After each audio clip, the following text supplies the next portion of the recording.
indigenous people from here. It's come to a point now where enough is enough.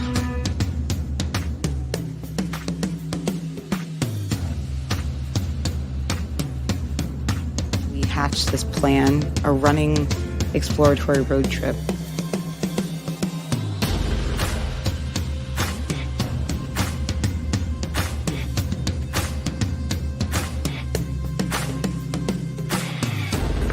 Wow, मुझे बहुत अच्छा लगा. Because water was coming in the house, gunfire was erupting.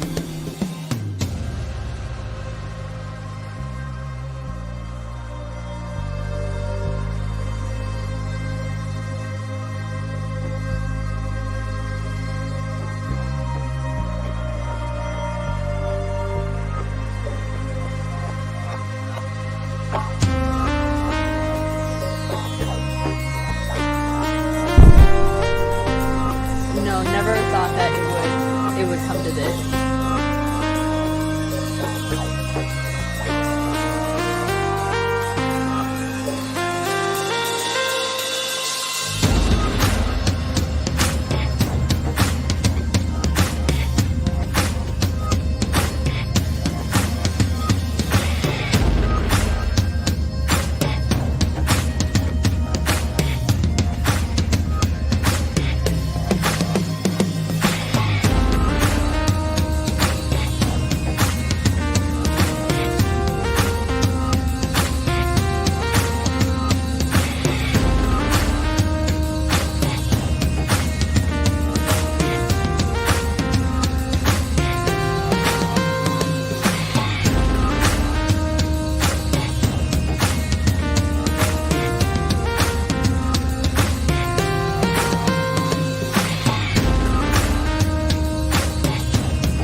Acknowledging the source of all life and giving honor to the 7 directions, north, south, east, west, above, below, and within, and to the circle of life of African ancestred people, those who've gone on before, those living, and those yet to be born. Because they were, we are. Because we are, they will be. I'm Isra Hirsi, Artistic Director of the March on Washington Film Festival. This year, our theme is A Single Garment of Destiny, Environmental Justice for All. The United States EPA defines environmental justice as, and I quote, the fair treatment and meaningful involvement of all people, regardless of race, color, national origin, or income, with respect to the development, implementation, and enforcement of environmental laws, regulations, and policies. This goal will be achieved when everyone enjoys the same degree of protection from environmental health hazards and equal access to the decision-making process to have a healthy environment in which to live, learn, and work. end quote.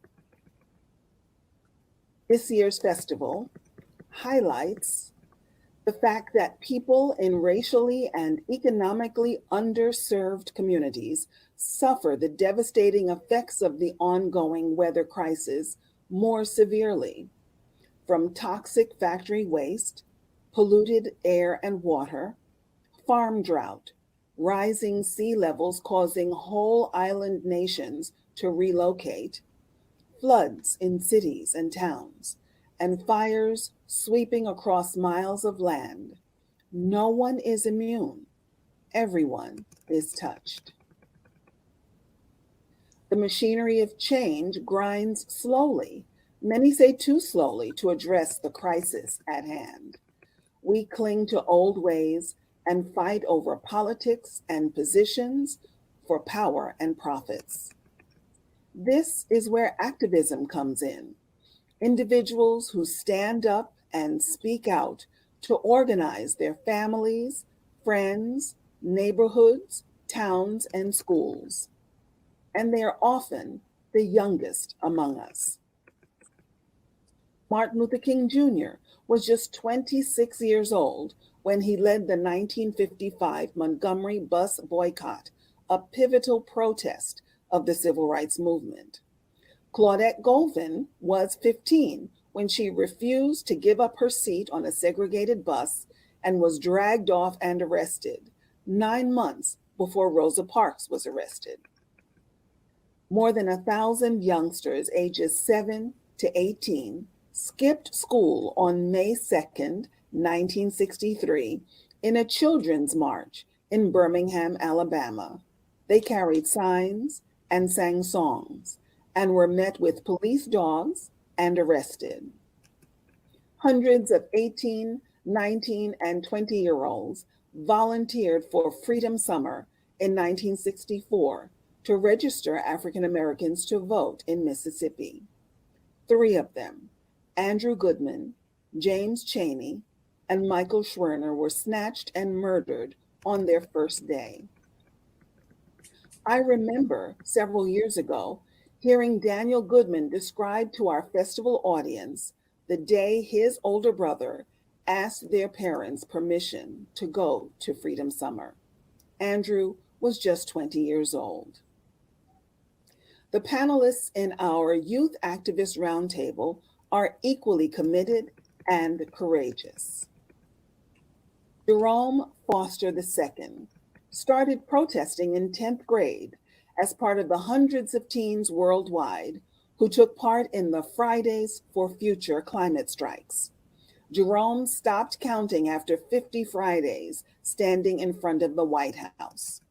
He has gone on to stage national marches, an internship on Capitol Hill, founding the Climate Reporter digital news service, and at 19, he is now the youngest member of the White House Environmental Justice Advisory Council, among many other accomplishments. We'll also hear from 18-year-old Isra Hirsi, who started her activism as a high school freshman by joining her school's environmental club. She went on to co-found and co-direct the U.S. Youth Climate Strike, leading the organization of hundreds of strikes across the country. As a Muslim and a child of immigrant parents, she includes intersectionality and diversity in her organizing. In 2020, she was named in Fortune's 40 Under 40 Government and Politics list. Our young activists will be interviewed consecutively by Koralie Barrau, a global media professional who is passionate about making digital video content that drives social and sustainable change in innovative ways. She is currently producer for BBC World News America and works in London and Washington, D.C. She graduated from George Washington University in 2018 and the London School of Economics in 2019. And now, get ready to be inspired.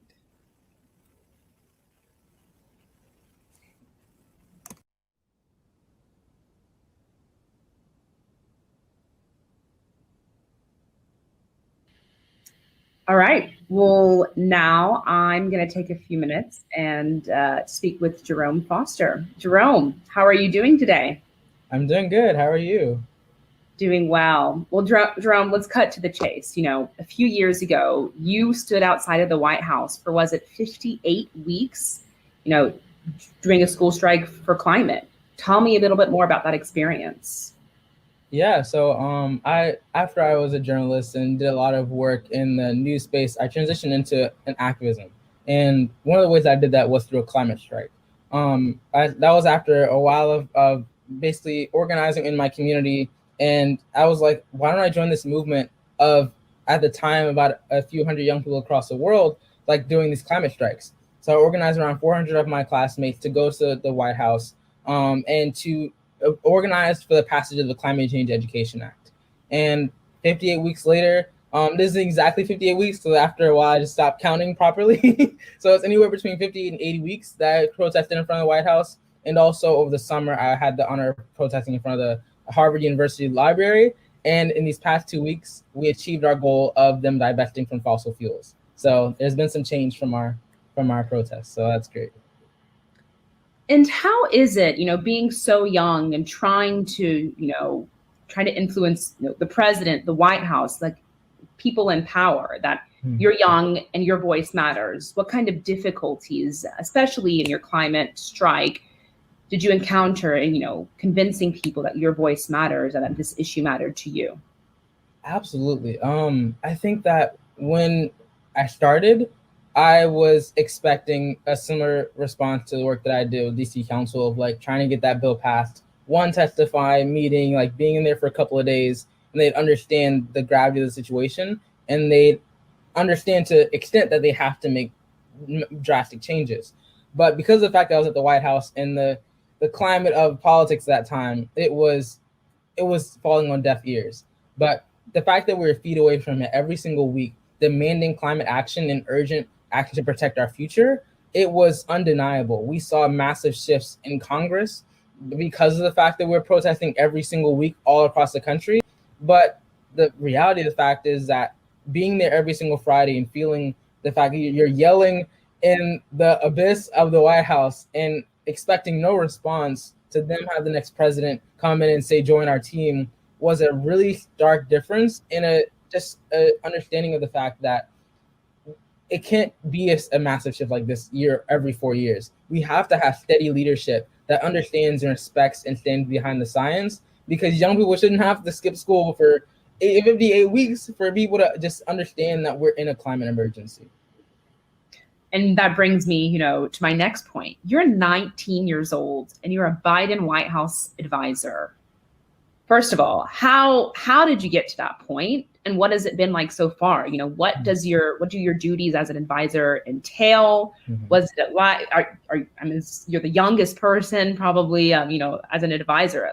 I would love to hear more about, you know, this experience that you're going through right now. Yeah, so I just recently joined the Biden administration in March of this year to be a part of the White House Environmental Justice Advisory Council, which oversees and works directly with the interagency working group that oversees most of the federal agencies. And our task, per the executive order that created this council, is to, one, focus on the federal budget and how much we spend money on fossil fuel divestment and also renewable energy infrastructure and investment.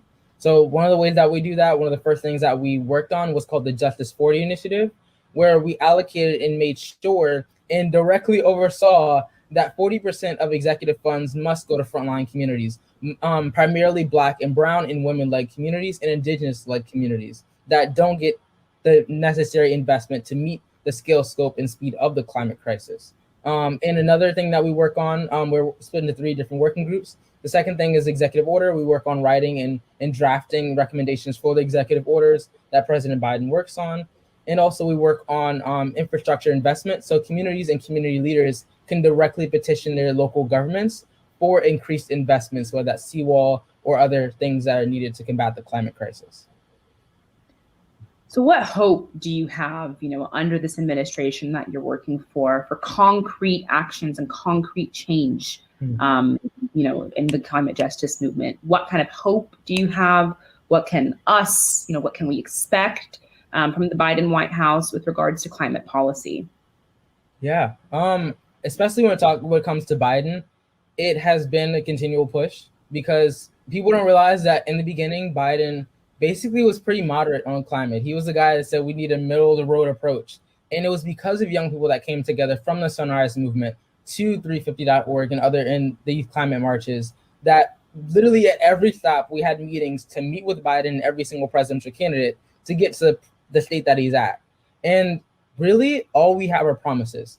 Biden has really only undone Trump's disasters, and he's going the bare minimum of what is needed to almost meet the Paris Climate Accords. But what has been stated several times in recent years by the IPCC report, by scientists, by the global community, is that we need a lot more. And Biden is not living up to that. Even being a part of this council, we need to see massive, and we literally mean massive climate investment in order to not reach the tipping points that we're going to start seeing in the next 7 to 10 years. So we need a drastic shift in Biden's standpoints from just empty words and promises to actual concrete legislation that doesn't just have this council that does all these great recommendations, but actually seeing them being implemented and enforced.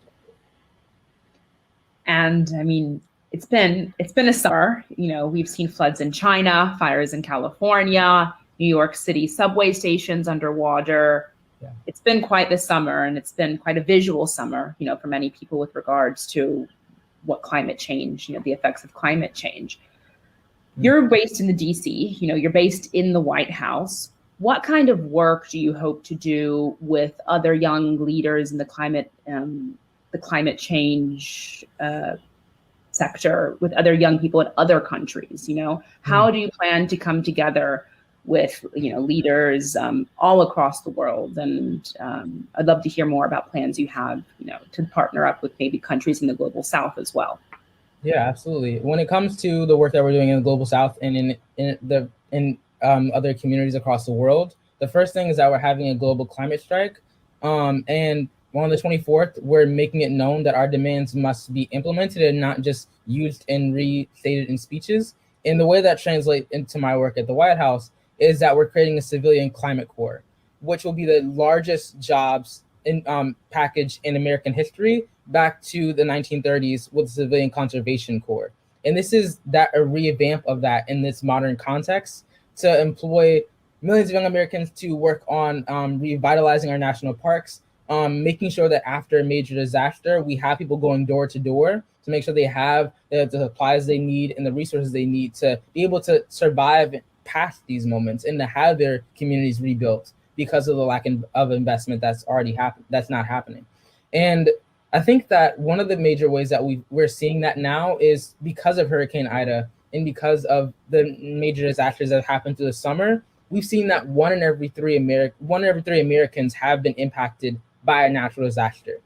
That's 33% of us. So literally the Biden administration knows that they're not doing enough, and they know that they need more investment. And now we've laid it out through our 40-page proposal that we've sent to him, and we're just waiting for him to actually put pen to paper and sign these orders that will implement massive and sweeping changes for us to have a clean air and clean and livable future.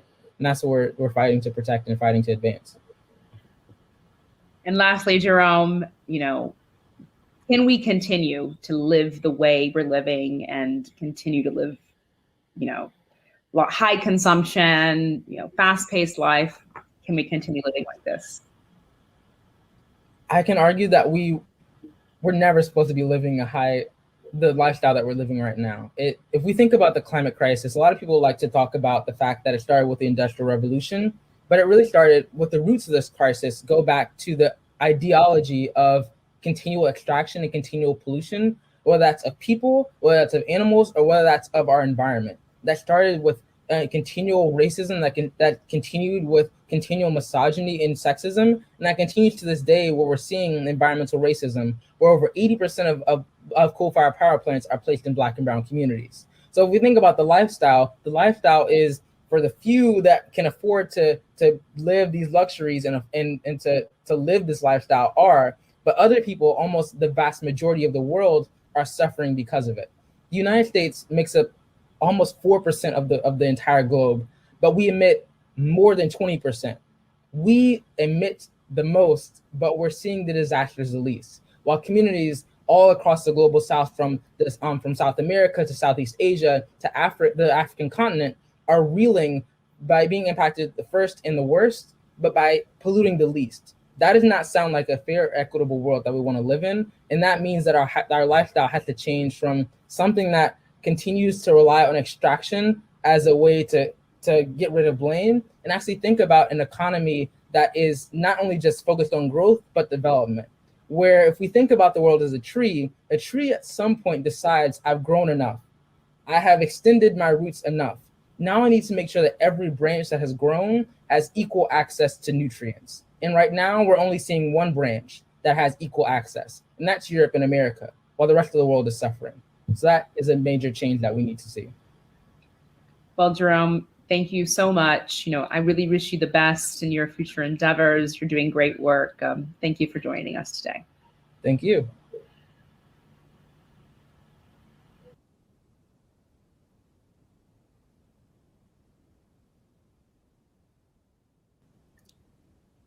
Isra, I am so excited to chat with you today. Thank you so much for joining me, particularly because you, from a young age, you've made it your priority to really get out there and organize and have your voice heard for environmental justice. So I want to start back with 2019. You led the US climate strike in 2019. What was that experience like? How did that come about? And can you just let me know, just generally, what was it like to organize an event of that big? I guess, as you can imagine, really stressful. At the time I was 16, so it was really overwhelming. But also it was just, I guess, like really shocking. Like I wasn't expecting that many people to show up, and I wasn't expecting that many people to come. And so, standing up on that stage at the Minnesota State Capitol that day, or the DC Capitol, oh my goodness, standing up there and seeing thousands of students coming in floods was amazing. And I honestly wish I could do it again. And once you were there, and how big was the event? Can you let us know how big it was? What was the goal of the strike? We didn't really have, I guess, like a goal with numbers. We really just wanted it to be successful in general. But I guess across the country, we had over 100,000 students come out. And DC alone, we had, I think, about 10,000 students come out, which was amazing.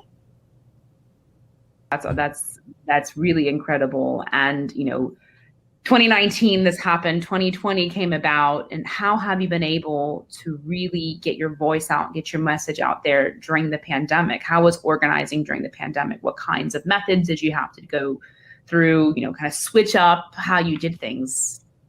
I guess we were already working on Zoom. As you know, US Youth Climate Strike is a national organization. And so during the beginning of the pandemic, it wasn't that much of an issue for us.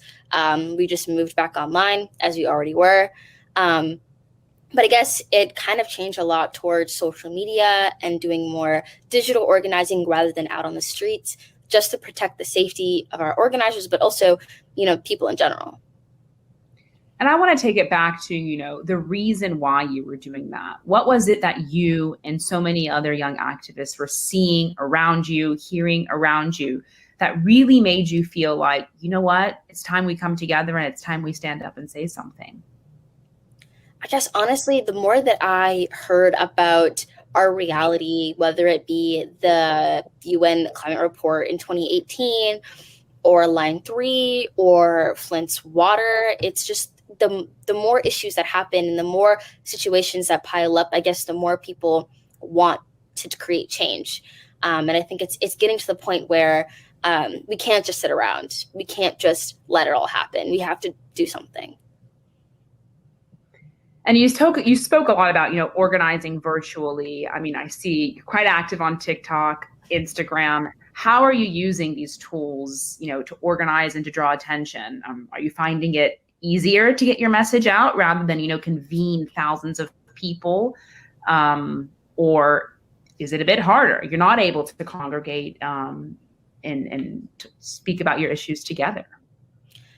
I guess for me, I think social media has really allowed for the uplifting of issues to become a lot easier, whether that be a donation link that needs to be boosted or a certain crisis that needs to be uplifted as soon as possible. And so I think that that is what I've been trying to do the best with my platforms, whether that be on Twitter or on Instagram. But to be honest, I don't know if posting on social media is as much as effective as being out on the streets. But obviously, given our certain circumstances, I understand why that's become a reality. Understood. And I want to bring up something. You've been labeled the quote unquote angry Black girl. How have you used that title to reframe the work that you're doing? What does that title mean to you? And where did it come from? I guess I have always been a super outspoken person, whether that be in the classroom or in my debate rounds. And I guess throughout the years, I've always just been labeled as aggressive or too loud or aggravated. And so I kind of just decided to reclaim it. I guess like being loud and proud isn't something that I'm ashamed of. And I'm actually proud of, standing up for what I believe in. And so I guess like I don't let it affect me, and I don't think it's really that much of an insult. I'm not ashamed of being Black or angry or being a woman, and so all of these things are not really offensive. If anything, I see them as redeemable qualities. So it sounds like it's a bit of kind of fuel to your fire. It's what keeps you, makes you, makes your work exclusive to you, unique to you. How is it working with adults now? You're working with a lot of young climate activists and fighting for environmental justice. Amongst yourselves, there must be a lot of passion. But when it comes to working with adults, how do you convince them that, your message matters? I guess for a lot of adults, it's like hard to understand the feelings that we have or the passion that we hold. And so it's kind of just explaining to them that like, we have voices too, and we have a seat at the table, and that our seat at the table should be valued just as yours. But also, I think the more that young people get out there, the more that adults start to listen. So many young people I know are saying screw you to the adults and doing what they want to do anyways. And so I think that it's definitely difficult because they don't really understand our generation. They don't understand the urgency like we do. But at the same time, they know when to take a step back. And if they don't, it doesn't matter. We're just going to ignore them anyway. And how have you found, how inclusive this space is for young people of color like you? How has that been? Started organizing in climate. I was 14, and it was through my high school's Green Club. And during that time, the Green Club was predominantly white. I think I was one of 2 Black students, and mind you, my school is predominantly Black. And so it was definitely not a space for Black and brown people back in the day. But I think the more that people join the issue, the more that issues like Line 3 become mainstream and become, coming to the light and everybody is talking about, I think that's when we start to see the space change. And in the past 2 or 3 years, I've definitely seen that change. I'm no longer the only Black person in these spaces. There are definitely spaces where conversations where they happen in inner city communities rather than outside of them. And people are listening to inner city communities too. And so I think that while it originally was a predominantly white space, it's slowly moving towards progress. And through all these experiences, what has surprised you the most?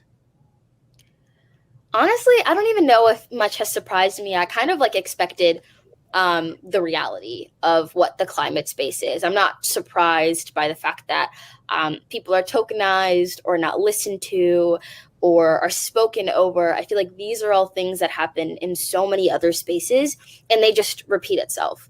And so, yeah, I would say it's not really that surprising. So what hope do you have for the future within the movement? I mean, nothing is surprising. These issues persist. What hope do you have that, things might change? I guess the hope that I have is seeing more and more people out there, more and more people talking about it. I think that the conversation of intersectionality in the climate space is becoming more and more prevalent today. We see issues like pipelines actually being brought to light on, national news, things that didn't happen before. And so it's just everybody is starting to care. And I guess that's what gives me hope. And going back, to the earlier point, you said you were one of 2 people within the Green Club, back in high school. Why should Black and brown people be more involved?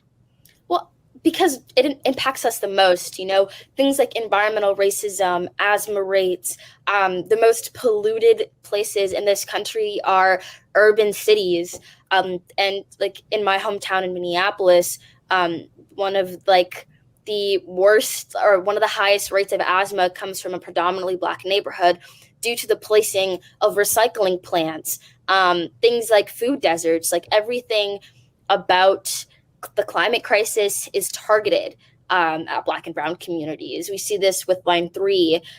We see this with Flint, Michigan. And so if Black and brown people aren't at the forefront, then we just get left behind, and our issues get left behind as well. So you've just mentioned Line 3, which brings me to my next point. How can more Black and Native people cooperate more fully and get more involved? Can you explain to us what is it? And then, how can these people get more involved? So I guess Line 3 is a pipeline going through indigenous treaty lands in northern Minnesota. I think it's actually Anishinaabe land, if I'm not mistaken. And it crosses through wild rice beds, impacts the water supply of these people, but also impacts the climate of the state of Minnesota, as well as the Midwest entirely. It also goes into Wisconsin as well as Canada. And this pipeline, in order to create it, they also have to pull out the existing one, which means oil spills. And so it's truly devastating the communities up there, and it'll eventually devastate all of us. And when it comes to supporting Line 3, there are several accounts on Instagram, like I think it's McGizzy, and several other resources online about how to help and also how to get there. They need many people up there supporting them, putting yourself in the front lines to defend this land. And so if you have the means and the ability, I definitely suggest making your way up north. And finally, you've started university. You're in your dorm room at the moment. What plans for the future do you have? Can we see another climate strike? Big congregations of people coming together. Do you have anything planned for the future that you'd like to share with us? As of right now, not really. I do plan on, going to law school and continuing my organizing. But as of right now, I'm a little focused on my studies. But definitely, I'm here to support. I've been trying to do as much as I can by uplifting and honestly just taking a step back and listening to those that need to be listened to, which I suggest everyone do as well. Well, thank you so much, for joining us. I wish you a very bright future, and I'm looking forward, to the next big strike, and hopefully, see you there, see you leading it like you did a few years ago. Yeah, thanks for having me.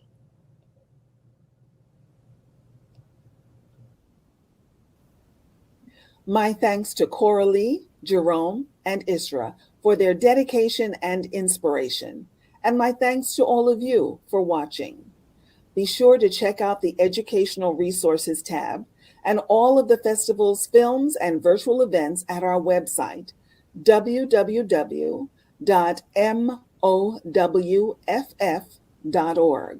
Until next time, march on.